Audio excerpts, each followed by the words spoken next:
Quels sont les atouts touristiques de Bernay ? À 1h30 de Paris, cette ville normande se situe au cœur de la Normandie.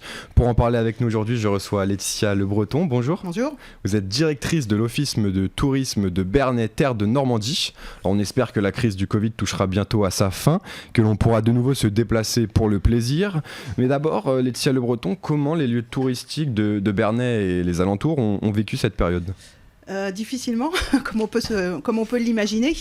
C'est vrai que ça a été un petit peu plus compliqué sur la période préparatoire à la saison touristique, donc sur le premier confinement.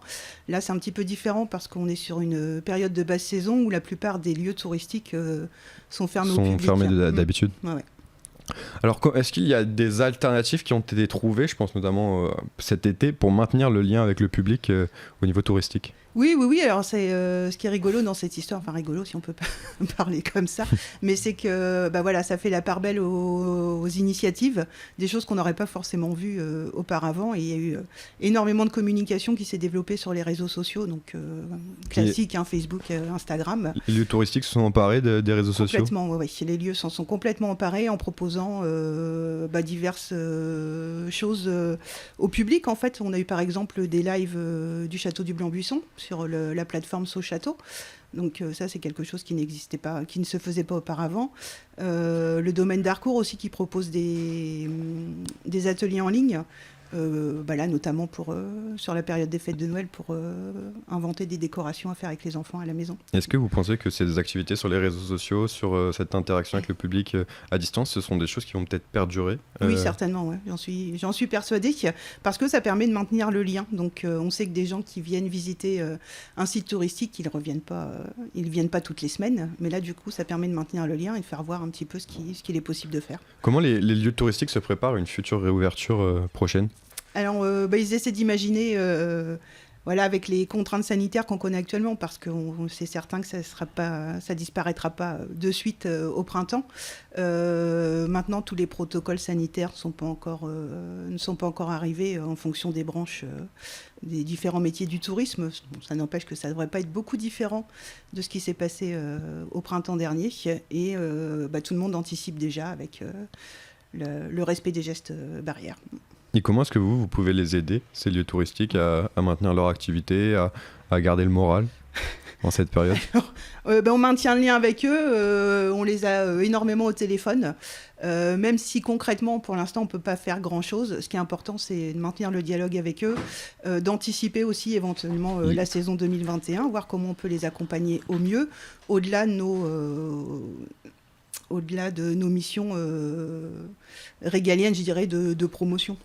Parce qu'on le rappelle, le milieu du tourisme a été un des milieux les plus impactés par la crise. Est-ce que quand même il y a un peu de visibilité sur l'année prochaine, sur 2021 ? Est-ce qu'il y a des événements prévus pour l'instant ? Alors il y a quelques petites choses de prévues, malgré tout le monde essaie d'aller de l'avant, donc en se disant ça va aller mieux l'année prochaine, donc on considère pas que c'est une année blanche et on met des choses en place.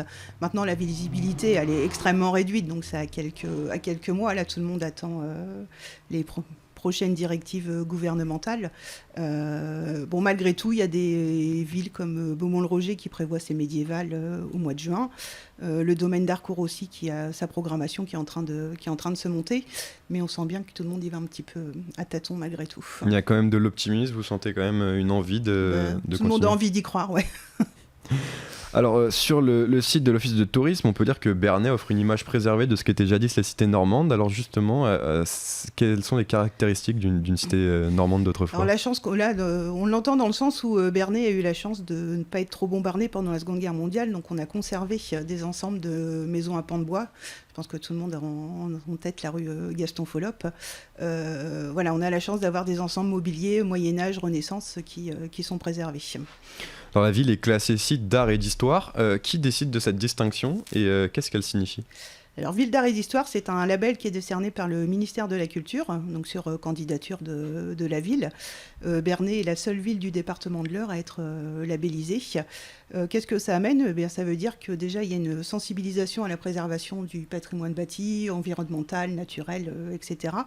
Et qu'on cherche à faire connaître justement tout ça.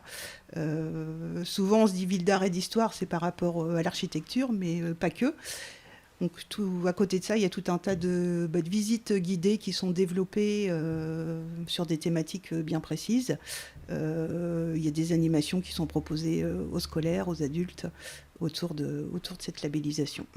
Alors l'histoire est très présente à Bernay, je pense notamment à l'association Les Amis de Bernay qui la représente, mais aussi dans ses environs. Il y a tout un patrimoine, à commencer par les châteaux. Comment on explique qu'il y a autant de châteaux aux alentours de Bernay ? Je l'explique pas. On a la chance effectivement d'avoir un beau territoire qui présente énormément d'attraits patrimoniaux. Effectivement, on a le château d'Harcourt, château de Beauménil, le château du Blanc-Buisson aussi, qui est un petit peu moins connu, mais qui vaut le détour lui aussi. Et puis les deux grandes abbayes que sont celles de Bernay et du Bec-et-Loing. Donc on est voilà, pour les gens qui sont amateurs de vieilles pierres, c'est plutôt intéressant. En termes de visite, les châteaux peuvent se visiter en temps normal. On sait que là en ce moment c'est compliqué, mais d'habitude il y a des visites culturelles. Oui, les châteaux en fait sont ouverts selon. Ils n'ont pas tous les mêmes périodes d'ouverture, mais en gros, on va dire sur la saison touristique, donc d'avril à septembre, ça c'est certain qu'ils sont ouverts. Et puis on a le château de Beauménil qui propose des animations pendant les vacances scolaires de février et de la Toussaint pour élargir un peu plus l'offre. Le château d'Harcourt aussi, lui, qui est ouvert de mars à mi-novembre. Alors après les châteaux, place au musée. À Beaumont-le-Roger, on retrouve le musée de l'association normande du souvenir aérien, qui nous raconte les combats aériens qu'a connus la Normandie pendant la Seconde Guerre mondiale, et notamment dans la région, il y en a eu pas mal. Et c'est surtout qu'à Beaumont-le-Roger, on avait une base de départ de l'aviation allemande, donc ça retrace surtout cette histoire-là, qui a eu énormément d'impact dans la région, puisque les soldats, enfin les aviateurs allemands, étaient hébergés chez les particuliers finalement. Donc c'est encore un souvenir qui est très vivace, parce qu'il y a encore pas mal de personnes qui ont connu cette période et qui la racontent volontiers. Alors aujourd'hui, ce musée, il est encore fermé ? Est-ce qu'il va réouvrir Alors, il va réouvrir quand il aura l'autorisation de réouvrir.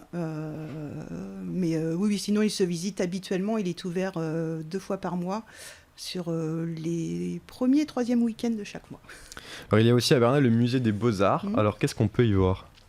On peut y voir tout un tas de choses, des collections forcément de la région. Il y a notamment une belle collection de faïencerie céramique de Rouen. Et puis tableaux, sculptures d'artistes locaux. Et enfin, il y a le musée du cidre. Alors pourquoi un musée du cidre à Bernay ? Alors le musée du cidre, il n'est pas tout à fait à Bernay, il est à Saint-Aubin-le-Guichard, donc entre Beaumont-le-Roger et Beauménil. Pourquoi un musée du cidre ? Tout simplement parce que ce sont des producteurs de cidre et qui ont souhaité diversifier un peu leur activité. Ils ont un beau corps de ferme qui date du XVIe siècle, et c'était aussi le moyen de mettre en avant cet ensemble architectural. On peut y retrouver à l'intérieur tout un tas d'outils qui servaient autrefois et à la cueillette des pommes et au brassage du cidre. Ce qui est intéressant, c'est d'y aller entre les petits-enfants et les grands-parents, parce que ça rappelle des souvenirs et ça permet d'échanger sur les histoires de famille et les périodes de récolte des pommes et de fabrication du cidre. Est-ce que les Bernayens sont attachés à leur patrimoine ? Je pense au château dont on a parlé tout à l'heure, au musée. Est-ce qu'il y a un attrait particulier pour ce genre de choses ? Oui, les gens du coin, j'élargirais même sur le territoire intercommunal. En fait, les gens sont très attachés à leur histoire et à la préservation du patrimoine et de l'environnement. Ouais. Alors, il y a aussi le patrimoine religieux. À Bernay, il y a l'abbaye. Qu'a-t-elle de si spécial ?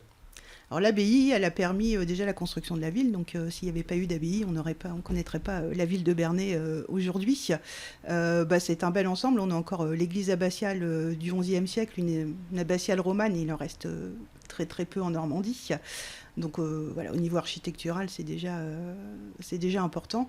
Et puis on a tout l'ensemble des bâtiments conventuels, donc pour ceux qui connaissent Bernay, c'est où les bureaux de la mairie sont installés. Mais les bâtiments, on va dire d'origine, le dessin d'origine de l'abbaye a été conservé, même si pour les bâtiments conventuels, ce sont des reconstructions du XVIIIe. Merci beaucoup, Laetitia Le Breton, d'avoir été avec nous. En tout cas, on souhaite des jours meilleurs pour pour le tourisme de Bernay. Peut-être un site internet pour finir ? Oui, alors vous pouvez retrouver toutes les infos donc, sur le site de l'Office de tourisme, bernay.normandie.fr, et puis sur notre page Facebook. Merci beaucoup. Et vous pouvez retrouver cette émission en podcast audio et vidéo sur notre site ou sur notre application Radio Sensation.